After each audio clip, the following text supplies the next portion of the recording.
দাঁতের পোকা, বাতের ব্যথা, মাজার ব্যথা, রস ভাত খুলাই, বিখাদির পোকা খুলাই, বাতের ব্যথা ফেলাই, মাজার বিষ ফেলাই, রস ভাত খুলাই, কোমরের ব্যথা, হাঁটুর ব্যথা, দাঁতের পোকা। চাঁদপুর শহর ঘেঁষা ডাকাতিয়া নদীর পাড়ে 270টি হতদরিদ্র বেদে পরিবারের বাস। ডাকাতিয়া নদীটি এখান থেকে 1.5 কিলোমিটার দূরে প্রমত্তা মেঘনা নদীতে পড়েছে।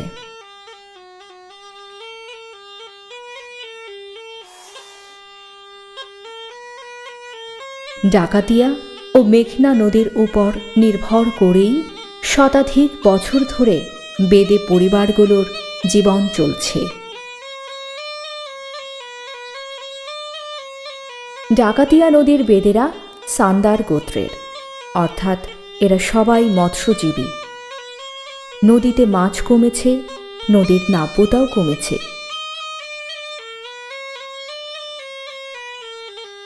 সময়ের সাথে উন্নয়নের সাথে খাপ খাওয়াতে এরাও অনেকে নৌকা ছেড়ে ডাঙায় ওঠার আপ্রাণ চেষ্টা করছেন। বর্ষায় ডাকাতিয়া নদীর পাড় তলিয়ে যায়, তাই তাদের প্রায় সব ঘরই বাঁশ কাঠের মাচার উপর। বেদেরা অধিকাংশই ভূমিহীন, কাজেই ভূমিতে বাস করার প্রথম প্রচেষ্টা হিসেবে তাদের অনেকে ডাকাতিয়া নদীর উত্তর পাড়ে জেগে ওঠা চর বা সরকারি জমিতে ঘর বেঁধেছে। ডাকাতিয়া নদীর পাড়ে এই বেদি নৌকা বহরে আছে 150-এর অধিক নৌকা। দেশের আর কোথাও এত বড় বেদি নৌকা বহর চোখে পড়ে না। ডাকাতিয়া নদীর বেদেদের দাবি, তারা 150 বছর ধরে আছেন নদীর এ জায়গাটিতে। তবে বেদেরা এখন পরিবর্তন চান। তারা বুঝতে পারছেন পানির মধ্যে এবং নৌকায় তাদের কোনো ভবিষ্যৎ নেই। নৌকা ছেড়ে ডাকাতিয়া নদীর পাড়ে সরকারি খাস জমিতে ঘর বাঁধাও সহজ হচ্ছে না।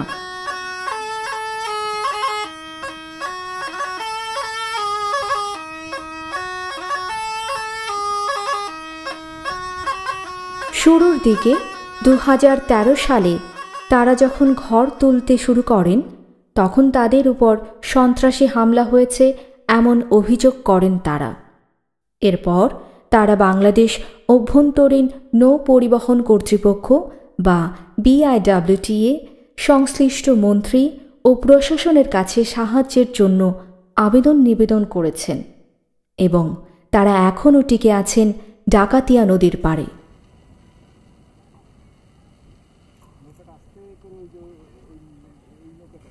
এখানকার বেদেরা বলছেন ডাকাতিয়া নদী তাদের ঠিকানা, এখানেই তারা ভোটার। কাজেই ডাকাতিয়া নদীতে যে ভূমি জেগে উঠেছে সে ভূমিতে তাদেরই অধিকার বেশি। আমাদের মনে করেন স্যার, ওখানে এই জমিন জমা কাটাইতেছি স্যার, এটি আমাদের জীবন না স্যার। এভাবে নৌকায় মানুষও থাকবে না স্যার। আর ওখানে স্যার এই যে সরকারিভাবে যেরকম মানুষের ঘর বাড়ি পাইতেছে, আমাদের স্যার এরকমভাবে পাইতেছি না স্যার। আমাদের সরকার দেও না স্যার। আমাদের সরকারি নাগরিক অধিকার আছে পাওয়ার জন্য। আর কত আমাদের বাপদারা রইল, আমরা রইলাম। আর স্যার মেঘ বৃষ্টিতে খুব নৌকা রাখতে খুব কষ্ট স্যার, খুব কষ্ট। মেঘ বৃষ্টিতে নৌকা রাখা যায় না স্যার। ঝড় বন্যা ওইটা এইটা ঢেউ ঢেউ, অনেক বাল বাচ্চা মারা গেছে স্যার আমাকে নৌকার তুল পুরে স্যার। সরকার তাদেরকে এ ভূমির স্থায়ী বন্দোবস্ত দিক, এমন দাবি জানাচ্ছেন তারা। BIWTA ও প্রশাসন ডাকাতিয়া নদীর পাড়ে বেদিদের প্রতি খানিকটা সদয় হলেও গাজীপুর জেলার টঙ্গী পৌরসভার মধ্যে তুরাগ নদীর পাড়ে বসবাসকারী বেদিদের প্রতি সদয় হতে পারেনি।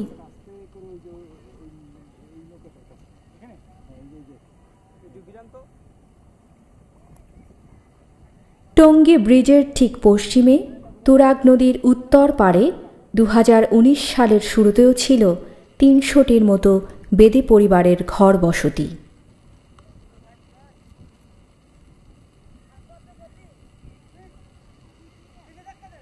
আর নদীতে সারিবদ্ধভাবে ছিল 50টির মতো বেদে নৌকা।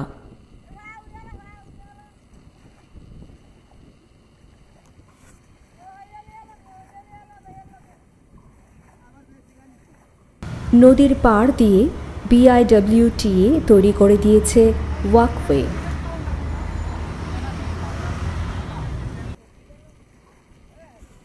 তুরাগ নদীতে এবং পাড়ে এসব পরিবার শতাধিক বছর ধরে বসবাস করে আসছে বলে দাবি তাদের। তুরাগ নদীতে মাছ ধরা ও মাছের বেচাকেনাই ছিল তাদের প্রধান পেশা। তুরাগ নদী এখন দূষিত, মাছ নেই, তবে সান্দার গোত্রের এসব বেদে এখনও মাছ কেনা বেচা করেন।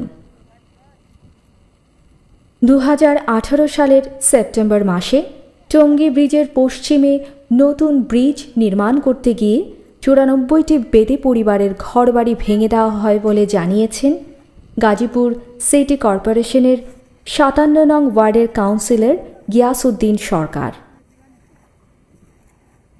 বেদে সম্প্রদায়টা সাধারণত সরকারি সম্পত্তিতেই বসবাস করে, কারণ তাদের নিজস্ব সম্পত্তি খুব কমই থাকে। তো সেই দৃষ্টিকোণ থেকে তাদের উপর একটা অমানবিক আচরণই করা হয়েছে। তাদেরকে সুযোগও দেওয়া হয়নি অথবা তাদের পুনর্বাসনের কোনো ব্যবস্থা নেওয়া হয়নি। BIWTA হঠাৎ করেই তাদেরকে ভেঙে দিয়েছে এবং তারা খুব মানবতার জীবনযাপন করছে।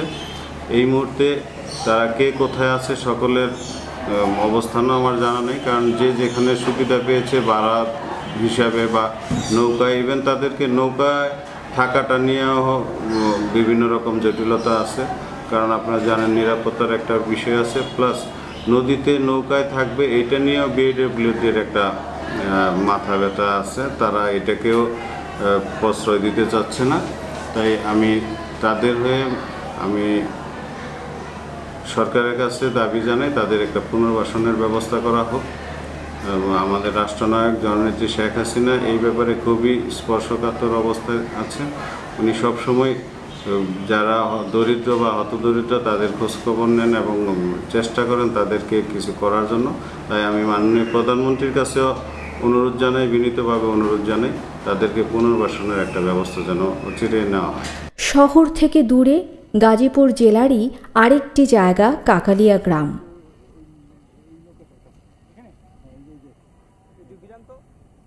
কালীগঞ্জ উপজেলার নাগরী ইউনিয়নের এ গ্রামও তুরাগ নদীর পাড়ে। সড়ক ও রেল লাইনের পাড়ে ব্রিজ ঘেঁষে এখানে একসময় 200-র মতো বেদে পরিবার নৌকায় বসবাস করত। তুরাগ নদীর পাড়ে সারিবদ্ধ নৌকাগুলো সবার নজর কাড়ত।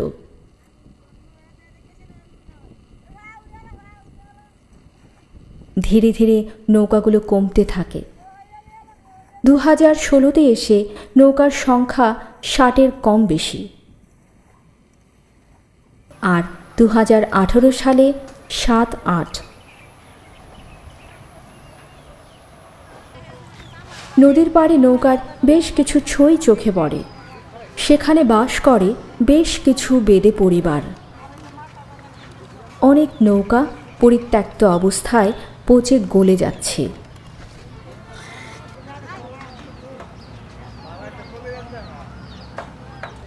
কাকালিয়ার বেদে পরিবারগুলোর অধিকাংশ নদীর পাড়ে খাস জমিতে উঠে গেছে। এদের সবাই নানা মান ও মাপের টিনের ঘর তুলেছে। তবে ভূমির মালিকানা এবং কৃষি এখনও তাদের কাছে মরীচিকা। তাই অনেকে এখনও আদি পেশা মাছ ধরা এবং গ্রামে গ্রামে ঘুরে প্রসাধনী ও তাবিজ কবজ বিক্রি করার সাথে জড়িত।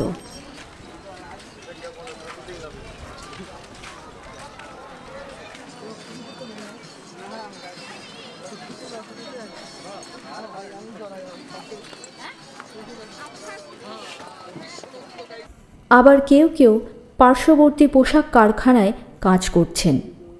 কিন্তু একটি বিষয় পরিষ্কার, তারা আর নৌকায় ফিরবেন না।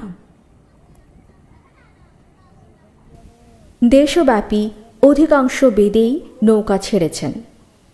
পদ্মা নদীর পাড়ে মুন্সিগঞ্জ জেলার লৌহজং উপজেলার খড়িয়া, গোয়ালিমান্দ্রা ও কনকসার গ্রামে আজ যে 10,000-এর অধিক বেদের ঠিকানা, তারা একসময় ছিলেন নৌকার মানুষ।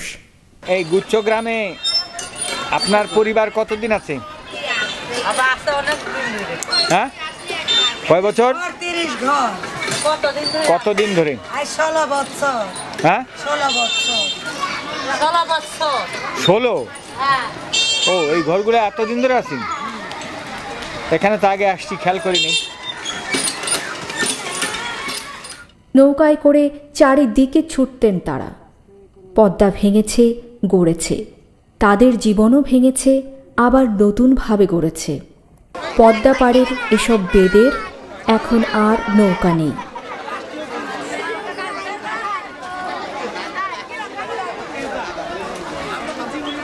তারা এখনও হেঁটে হেঁটে গ্রামে গঞ্জে তাদের আদি পেশা চালিয়ে যাচ্ছেন।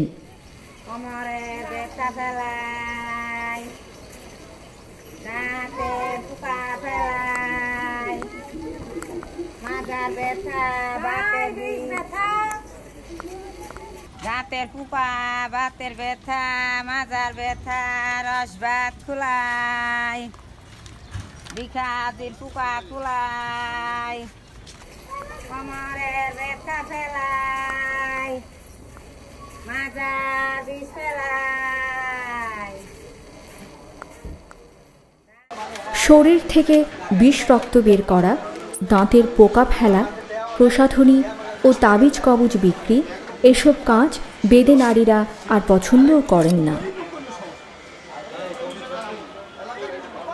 উনার মানুষই বান মারছিল, খেতে করছিল, বুঝছে? তার আমি ওষুধ দিছি, নাভি খুলছি, টাইনে দিছে, আল্লাহ তো ইনশাল্লাহ তো ভালো। আদি পেশার এখন আর কদর নেই, এসবে রোজগারও কমে গেছে। তাই বেদেদের মধ্যে পেশা পরিবর্তনের প্রবণতা লক্ষণীয়। অন্যান্য জায়গার বেদেদের মতো মুন্সিগঞ্জের বেদেরাও প্রতিজ্ঞাবদ্ধ, তারা স্থায়ীভাবে ভূমিতে বাস করবেন। আর এই ঘরটা দেখতে এরকম কেন? এটা আমাদের যেটা নৌকায় বসবাস করতো, নৌকাটা ভেঙে আবার যখন মালামত করতো তখন এই পজিশন করে এটার ভিতরে থাকতো আর নৌকাটা সারতো, সেই হিসাবে এটা আমরা ডেরা বলি। সারা বছর যে যেখানেই থাকুক না কেন, কোরবানির ঈদে এবং নির্বাচনের সময় সবাই একত্র হন এখানে।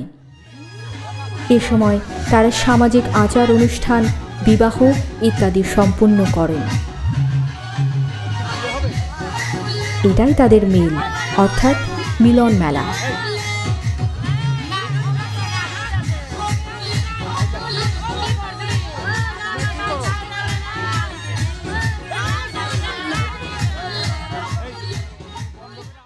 মেল মানেই আনন্দ উৎসব। বিচার, সালিশ, বিবাহ ও অন্যান্য সামাজিকতার পাশাপাশি এ সময় চলে নাচ, গান, আনন্দ ফুর্তি এবং সাধ্যমতো ভালো মন্দ খাবার দাবার। হিন্দি ছবির নাচ গানের সাথে তাল মিলিয়ে বেদে যুবক যুবতীরা উন্মত্ত হয়ে ওঠে বিয়ের অনুষ্ঠান বা সান্ধ্যকালীন আয়োজনে, আর তাদের ঘিরে জড়ো হয় না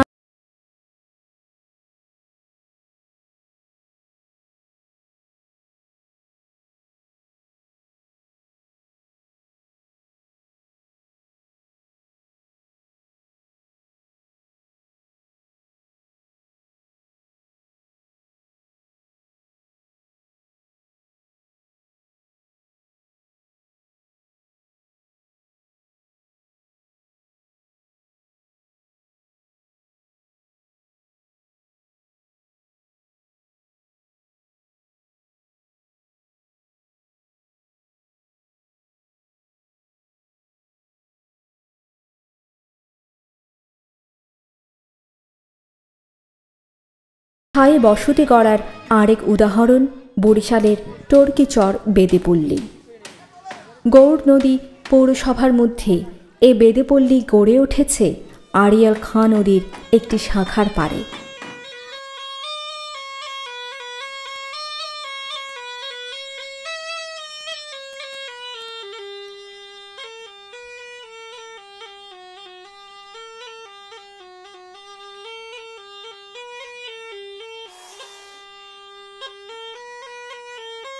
চমৎকার এ ছোট নদী এঁকে বেঁকে চলে গেছে টর্কি বন্দরের ভেতর দিয়ে।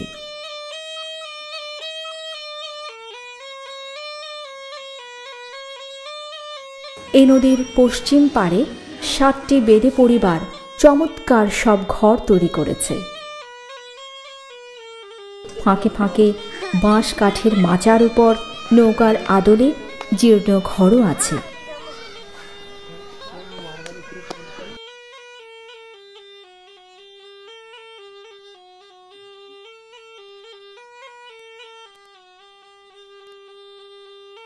পঁচিশ বছর আগেও তারা সবাই ছিলেন নৌকার বাসিন্দা।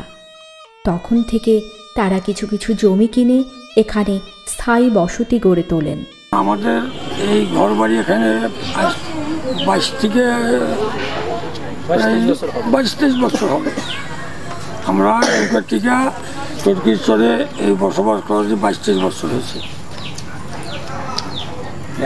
কিভাবে সেটা শুরু করলেন? এই তো আস্তে আস্তে প্রথম দিয়ে আমি নিজে কিনছি। আমার কেনার পরে আস্তে আস্তে আমার আরেক ভাই কিনছে, আরেক ছেলে কিনছে, আরেক মেয়ে কিনছে। এইভাবে সহযোগিতায় আমাদের প্রায় 60-70 ঘর হয়ে গেছে এখানে।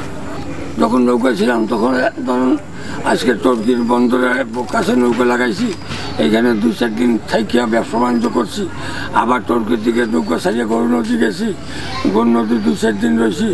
আবার গরু নদী থেকে পিঁপড়েকাঠি গেছি, ওখানে 2-4 দিন রয়েছি।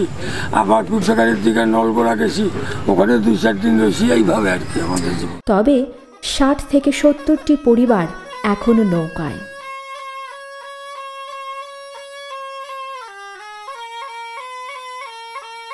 যারা ভূমিতে ঘর বেঁধেছেন তারা তাঁবু নিয়ে, আর যাদের এখনো নৌকা আছে তারা নৌকায় করে চারিদিক ছুটেন আদি ব্যবসা করে রোজগারের খোঁজে। আপনি আমাদেরকে একটু বলেন যে এই যে আপনি সারা জীবন ধরে একজন বেদে নারী, আপনার কি পেশা, কিভাবে আপনার জীবন চলে? আমার জীবন ইনশাল্লাহ ভালোই চলে। আমি সিঙ্গা লাগাই, পুকুটাই, বাতের চিকিৎসা করি, ঘাসান্তর দিয়ে ডায়াবেটিসের চিকিৎসা করি। তবে ঘাসান্তর ওষুধ দিয়ে মানুষের ক্ষতি হয়, পেটে তাবিজ তোমাক হয়, এগুলো ইনশাল্লাহ আমি চেষ্টা করি। ইনশাল্লাহ তা আমার পরিবেশ ভালোই চলে। আমাদের বাংলাদেশে যত বেদে আছে সবাই চাচ্ছে যে একটু জায়গা জমি করে তাদের ছেলেপান লেখাপড়া করাবে, লেখাপড়া করে তারা নিজেদের যে ব্যবসা আছে এটা চেঞ্জ করে অন্য ব্যবসায় যাবে, চাকরি বাদা করবে ছেলেরা। ফ্যামিলির ভবিষ্যৎ দেখতে চাই, যেরকম আমার ছেলে বড় হবে এবং লেখাপড়া করে শিক্ষিত হবে, চাকরি করবে, এটাই আমার স্বপ্ন। বেদেদের ভূমির আকাঙ্ক্ষা, শিক্ষার আকাঙ্ক্ষা এবং পেশা পরিবর্তনের আকাঙ্ক্ষা কত প্রবল তার দেখা মেলে সাভার পৌরসভার 1 নম্বর ওয়ার্ডের 4টি বেদে পল্লীতে। এই যে আপনাদের ঘর বাড়ি দেখছি, এই গ্রামটা, এখানে 4টে গ্রাম আপনার বংশী নদীর পাড়ে। আপনি আমাদের একটুখানি বলবেন আপনাদের এইখানে বসতি গড়ার ইতিহাস, এই নদীর সাথে আপনাদের সম্পর্ক? আমাদের নৌকাগুলি যখন বাপদাদারা নিয়ে আসতো তখন আমাদের এই নদীর পাড় দিয়ে আমাদের নৌকাগুলি থাকতো। এই নৌকাগুলি যখন দেখা গেছে যে বাংলাদেশে নালা শুকিয়ে যাইতেছে, কালভার্ট হইতেছে, ব্রিজ হইতেছে, শুকিয়ে যাইতেছে, এই কারণে কিছু কিছু লোকে আপনার এই সামান্য কিছু যার যার অর্থ ছিল সেই অর্থ দিয়ে গৃহস্থদের কাছ থেকে সামান্য জমি কিনে নিয়ে তারা নিজেরা ঘরের উপরে মানে ডাঙায় বসবাস করার চেষ্টা করতেছে। এইভাবেই আমাদের ইতিহাস এখন ডাঙায় উঠে গেছে। বেদেদের রাজধানী বলে খ্যাত সাভারের এই 4টি পল্লী পোড়াবাড়ি, অমরপুর, কাঞ্চনপুর ও বক্তারপুর। এসব পল্লীতে বেদেদের সংখ্যা 14,000-এর উপর। এখানকার বেদেরা মনে করেন তারা ভূমিতে স্থায়ী বসতি গড়েছেন। যদিও এখানকার অধিকাংশ বেদে এখনো সাপ খেলা দেখানো,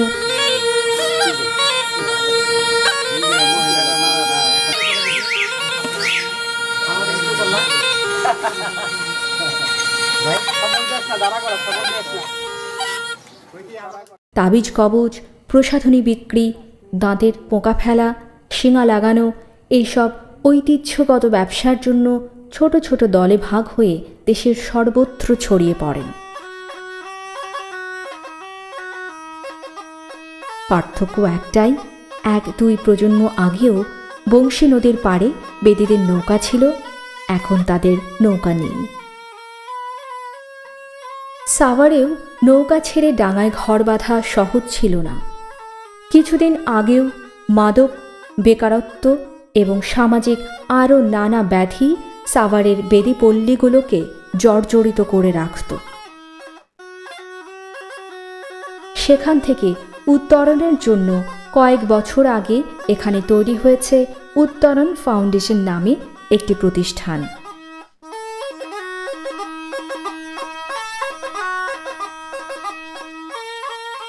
এই প্রতিষ্ঠান তৈরির মূল উদ্যোক্তা একজন পুলিশ কর্মকর্তা হাবিবুর রহমান, যিনি 2018 সালে এসে ডিআইজি হয়েছেন। বিশেষ করে সাভার এবং মুন্সিগঞ্জের বেদেদের সাথে মিশে তিনি তাদেরকে মাদকমুক্ত করেছেন অনেকটাই, সচেতন করেছেন, তাদের মধ্যে শিক্ষার আলো ছড়িয়েছেন এবং তাদের জন্য কিছু কর্মসংস্থানেরও ব্যবস্থা করেছেন। ছেলেবেলায় দাঁতের পোকা ফেলাই, শিঙ্গা লাগাই, সাপ খেলা দেখাই, এরকম একটি ঝুলি কাঁধে করে বাড়ির পাশ দিয়ে আমি দেখেছি শুকনো মৌসুমে কখনো কখনো হেঁটে যেতে এবং বর্ষা মৌসুমে কখনো নৌকায় করে যেতে, এরকম সুর করে তারা মানে আহ্বান জানাতো সবাইকে আর কি। তো সেই আহ্বানটা আমরা শুনেছি একসময় আমার দাদি এবং মুরব্বীরা অনেকেই তাদেরকে বাড়িতে ডেকে নিয়ে তাদেরকে বিভিন্ন ধরনের চিকিৎসা নিত, টোটকা চিকিৎসা নিত, ঝুলি, কখনো কখনো তাদের দেখে ভয় পেতাম। তো সেই ভিতরের কৌতূহলটা ভিতরে আমার কাজ করেছি, মানে ছিল।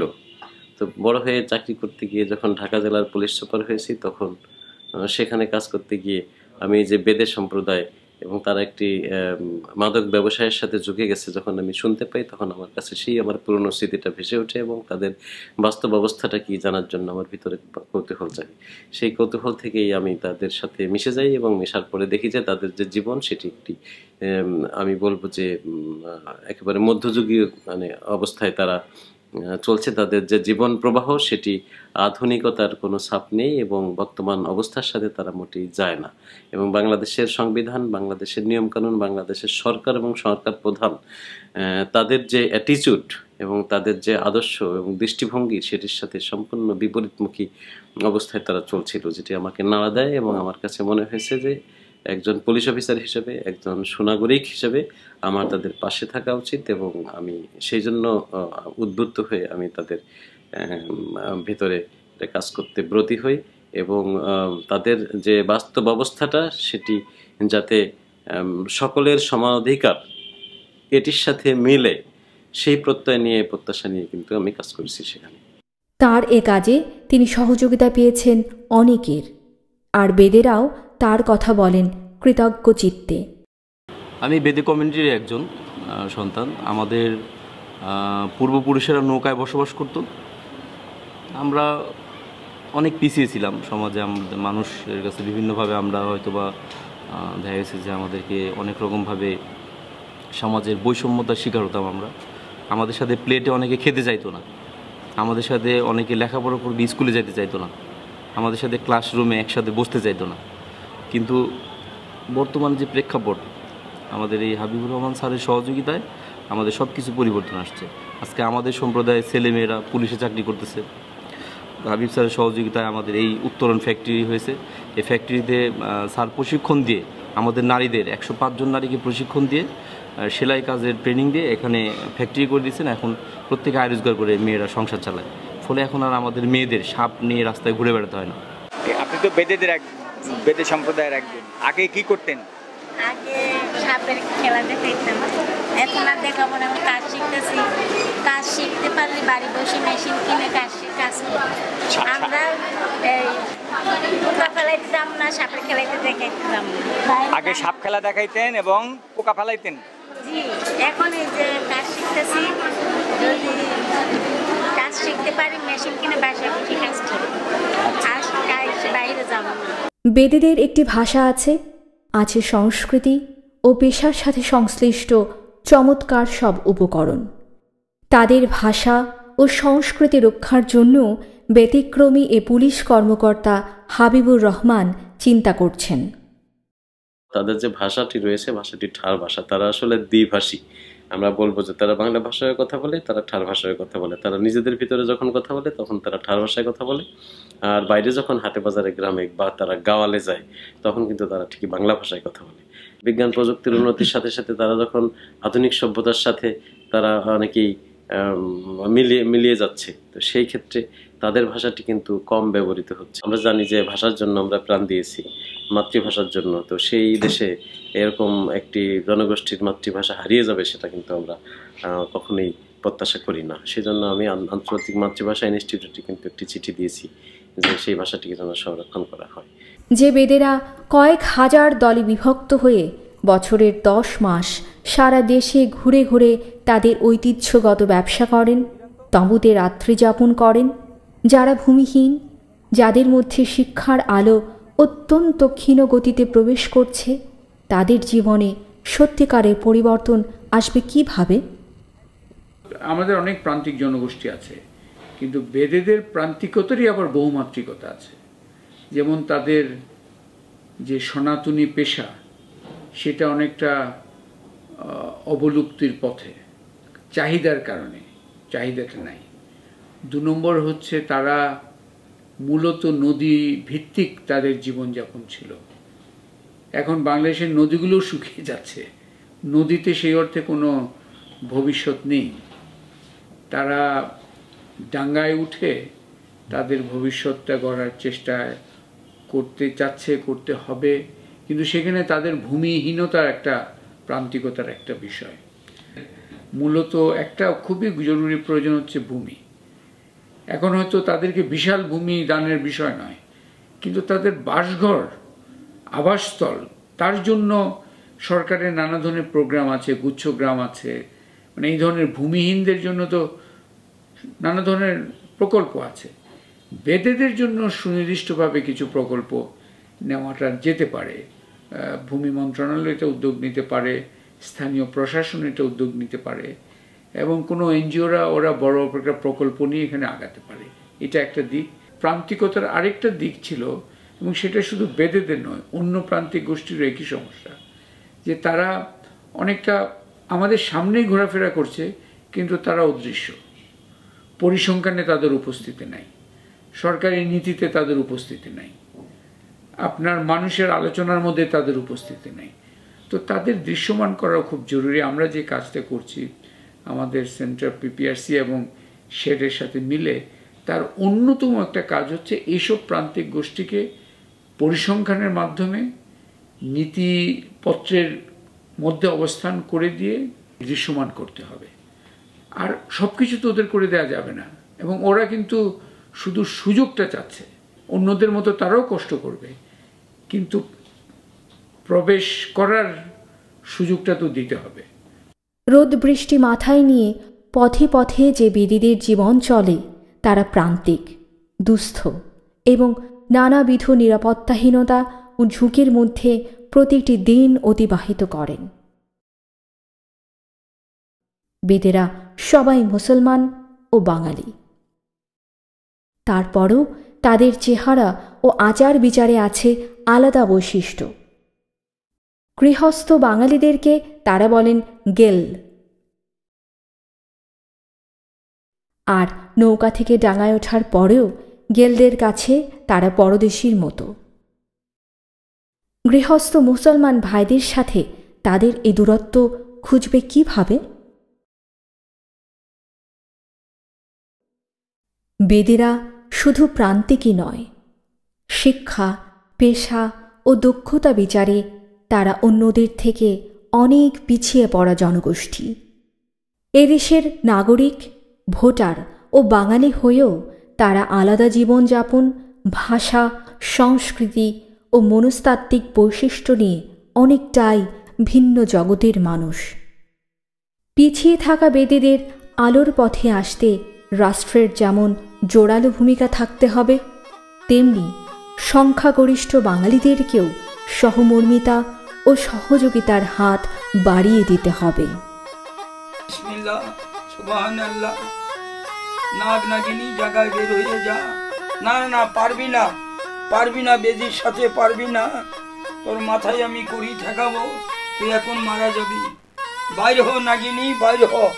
পাতাল নাগ, না না এটার নাম বলে জাতি সাপ না বাবা, এটার নাম বলে বকুর সাপ, যার নাম বলে ইন্দুর গুমা। কামড় যদি দেয় কয় বাড়ি যেয়ে ঘুমা, যদি করে ফুঁস, কিন্তু অনেকের থাকে না হুঁস। দেখেন সাপটা বিরাট বড়, এটা ছিল ইন্দুরের গোত্র। এই দেখেন 24টা ডিমি থেকে ধরছি। না না না, ডিমগুলা লাল হয় না, সাদা। এই দেখেন কালা, জায়গায় বের হয়ে যা, জনগণের একটু দেখা, আনন্দ করে দেখা। খাপলা দিবি না, খাপলা দিবি না, পাহাড়িয়া নাগা, দর্শকে দেখা। না না না পারবি না বেদির সাথে। এই দেখেন কাল, জায়গায় বের হয়ে যা, জায়গায় বের হয়ে। না না, কে বলছে দুই মাথা বাবা? এ সাপের একই মাথা। সাপটা ধরছি নবীনগর ক্যান্টনমেন্টে। এই দেখেন সাপটা ছিল ইন্দুরের গোত্র। না না পারবি, এরা ভয়ঙ্কর সাপ বাবা, ইন্দুর খায়। এই দেখেন এটা বিনি তালে তালে পেকাম ধরবে। জনগণের আপনারা একটু দাঁড়ান, আমি নাগিনী তালে তালে সাপটা দেখাই কিভাবে।